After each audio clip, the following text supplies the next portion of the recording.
talking about the struggles and, you know, talking about how I have to, I do work a regular retail job and, I you know, do live a regular life where I have to make make my bill payments every month and, um, you know, I have to deal with family stuff and I'm really, I don't want to say I'm normal because I don't feel normal, but I do live I live a very similar life to many others in the middle class or lower middle class, and my family struggled, but we never saw that when I was younger. And I love my family for that. We were always unified. My parents always tried their best to give me whatever they could, and my sisters as well, and my older brothers as well.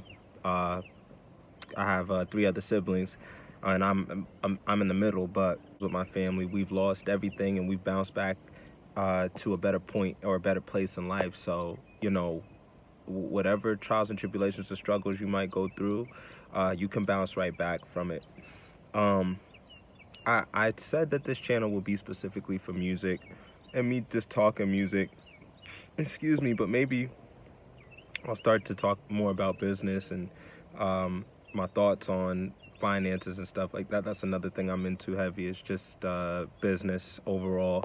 And I actually went to school for business. Nothing major. I have like a associate's degree in business.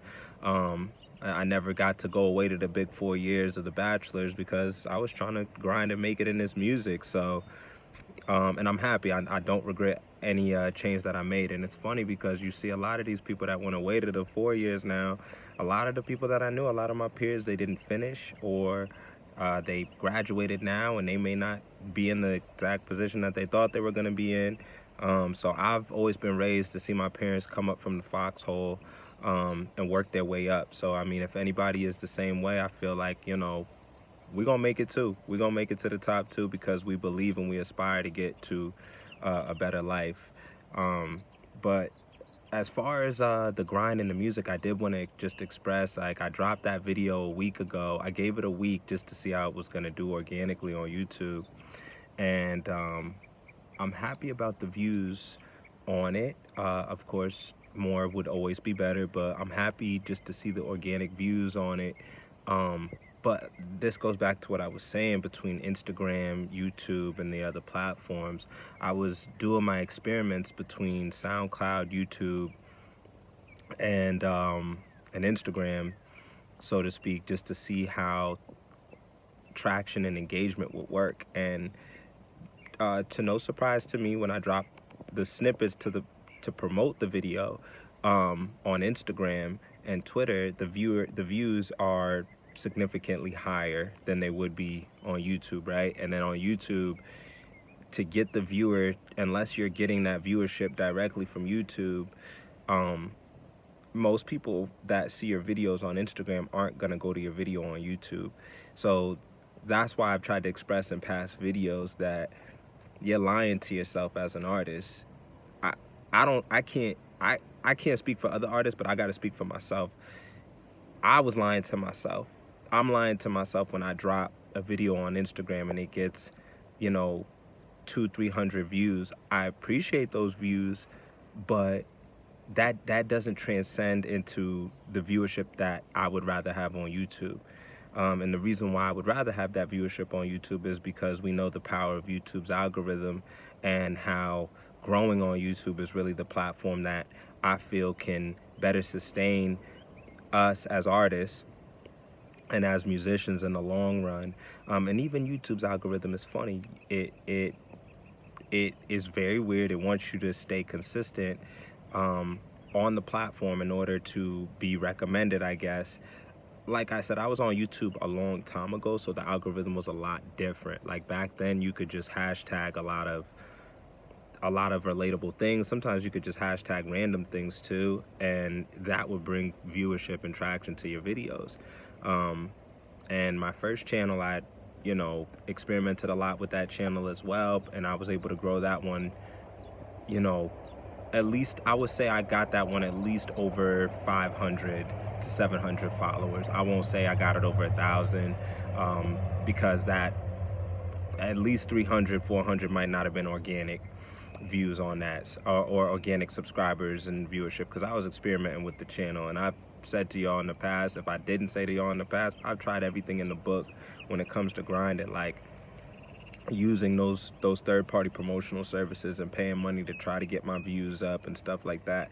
And it didn't work for me. It doesn't work for me. I don't think it works, period. There's no organic growth. But a lot of people have this thing that if you look the part, then it is what it is. But for me, I would rather have a slow grind and build the viewership up and build those fans. So now I'm just trying to I'll always try to capitalize or harness or stay on value for you guys.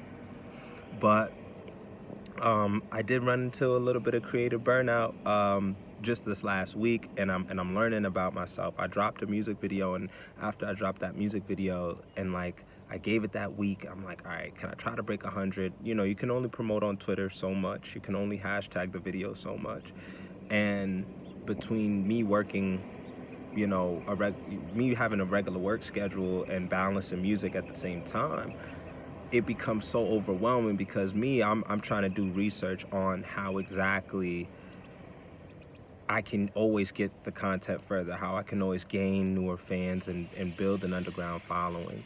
And I know clearly what I want. I know that I don't want to be, I never wanted to go to the record labels or record industry or be signed, because I always felt intuitively everything that's going on, like between the gangster rap, the stripper rap, the music that you feel is more hereby, you know, it as they will call fast food music. And that's no disrespect to any other artist, because I like a lot of the newer artists as well, and I always have an open mindset for newer artists that come out. But for us artists that have been doing music for a long time and musicians that really put pride and passion into this, it's like, you know, now you don't see anything with the underground as far as us building traction on YouTube or anything like that. Now it's all these podcasts, gossip, and all of that. And I expressed that in the last video. I'm not going to get into that now. But it's like, where do we go as underground artists now? Because I'm never going to stop making music. It's just a God-given thing in me to make music because it makes me feel good, and I'm going to continue to put it out and share it. But it keeps going back to that analogy: if a tree falls in the woods, does anybody hear it? And that right now is just a tough thing what I'm dealing with. But you know what? I have this access now, and I do have this platform, and I'm just going to keep putting the videos out. I'll keep hashtagging and all of that. And then, like, you know, with YouTube, then they want you to get into, what do they say, thumbnails, tags, timing, what is it, the 5 T's or something like that, timing thumbnails. Like, I'm not saying that that's not going to help increase my channel. I know I have to do those things, but I'm coming into YouTube just in the most organic and natural way that I can come into it. But if y'all haven't seen it, I got a new video up right now on the channel. Check it out if you get a chance. Just wanted to check in. I mean, you know what? I'm at least going to try to have a schedule where I upload at least once a week. Because I think I can do that at least once a week. I would like to upload a lot more, but I do have a busy schedule within my life as well, and I'm also still trying to create. But just wanted to check in with y'all, and we'll go from there. All right, so peace, love y'all.